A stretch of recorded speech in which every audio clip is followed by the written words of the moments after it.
سید محمد علی صاحب، کس طرح نکل پائیں گے اس جنگ سے پوری دنیا، یا یہ جنگ بڑھتی چلی جائے گی؟ جس طرح ورلڈ وار 1 ایک چھوٹے سے واقعے سٹارٹ ہوئی، ایک قتل ہوا، مرڈر آسٹریا کے اس کا کراؤن، اس کا شہزادے کا جو کراؤن پرنس تھا ان کا، اور جنگ پھیل گئی۔ کامران صاحب، آپ جانتے ہیں بہت اچھی طرح کہ آج کی دنیا پہلی جنگ عظیم کے مقابلے میں کہیں زیادہ انٹر ڈیپینڈنٹ اور گلوبلائزڈ ہے۔ ایک دوسرے سے بہت زیادہ ہم جس طرح کنیکٹڈ ہیں، اور جس طرح منٹوں کے حساب سے جو تیل اور گیس کی پرائسز میں جو اتار چڑھاؤ آتا ہے، اور پوری دنیا میں جو ایک پینک ہے،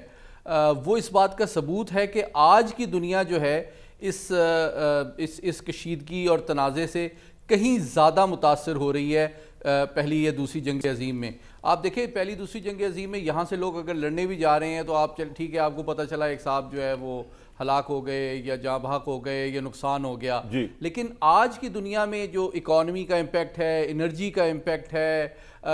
انویسٹر کانفیڈنس کے اوپر جو اس کی ہٹ ہے، وہ اسٹاک مارکیٹ کے اوپر جو اس کا اثر ہے، وہ بہت امیڈیٹ ہوتا ہے اور گلوبل ہوتا ہے۔ اس لیے میں سمجھتا ہوں کہ صدر ٹرمپ، جہاں پہ میں اپنا انیشل تھاٹ آپ سے شیئر کر دیتا ہوں، اگرچہ صدر ٹرمپ جو ہیں، آپ کا بھی چونکہ بیک گراؤنڈ میری طرح انٹرنیشنل ریلیشنز کا ہے، تو آپ جانتے ہیں کہ ہنری کسنجر کی ایک بڑی مشہور کتاب ہے does America need a foreign policy. اس میں وہ یہ کہتا ہے کہ امریکہ کی فارن پالیسی کا تاریخ میں سب سے بڑا چیلنج یہ رہا ہے کہ اس کے پاس پاور تو دنیا میں سب سے زیادہ ہے، لیکن اس پاور کو وہ پولیٹیکل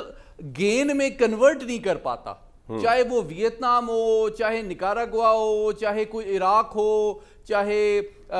لیبیا ہو، چاہے شام ہو، اس کو وہ سسٹینیبل پولیٹیکل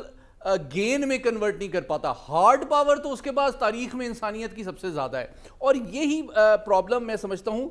بدقسمتی سے اس تاریخ کے سبق کو صدر ٹرمپ نے بھی اگنور کیا ہے، اور آج ان کو جو قیمت ادا کرنی پڑے گی وہ میں سمجھتا ہوں پچھلی جو ایڈونچرز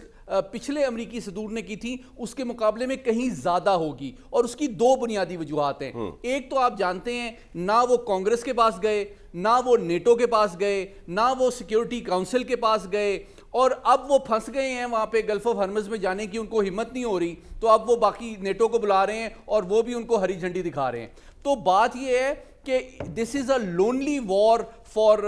صدر ٹرمپ رائٹ ناؤ، اور وہ اپنے گھر میں بھی بہت زیادہ لونلی ہوتے جا رہے ہیں، کیونکہ ان کے بھی جو مشیر ہیں وہ ان کو یہ مشورہ دے رہے ہیں کہ آپ وکٹری ڈکلیئر کر کے نکلیں۔ اس لیے اب آپ دیکھیں کہ ان کی جب وہ بات کرتے ہیں، پریس کانفرنس کرتے ہیں، تو ان کا سینس آف ہیومر ختم ہو گیا ہے، اور وہ جو ہے نا اب وہ روزانہ یہ ایمفیسائز کر رہے ہوتے ہیں کہ جناب we are winning every day.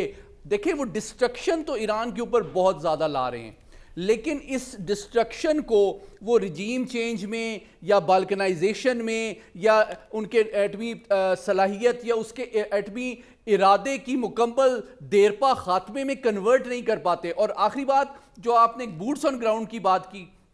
اس کے بارے میں ایرانی وزیر خارجہ پہلے ہی کہہ چکے ہیں کہ they are looking forward to it. وہ تو ویٹ کر رہے ہیں بالکل ایسے کہ ایک بندہ جو ہے وہ ایک جال پھیلا کے شکار کا ویٹ کر رہا ہے کہ بھئی آپ تشریف تو لائیں۔ بات دراصل یہ ہے کہ دیکھیں ایکسٹرا ریجنل فورس وہاں پہ انڈیورنگ جو ہے وہ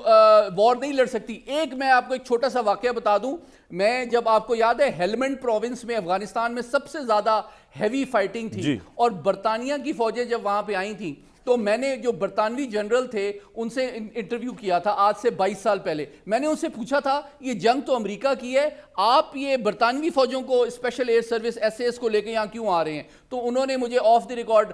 لائٹ نوٹ میں کہا تھا کہ بھائی امریکی فوجی وہاں نہیں لڑنے جاتے جب تک کہ وہاں پہ میک ڈونلڈ نہ کھل جائے، وہاں پہ ملک شیک اور برگر نہ بکے، اس سے پہلے ہمیں ہی جا کے ان کے لیے ڈرٹی ورک کرنا پڑتا ہے، اور اس دفعہ کوئی ان کا الائی ان کے لیے ڈرٹی ورک کرنے کے لیے تیار نہیں۔ یہ بڑے آپ نے انٹرسٹنگ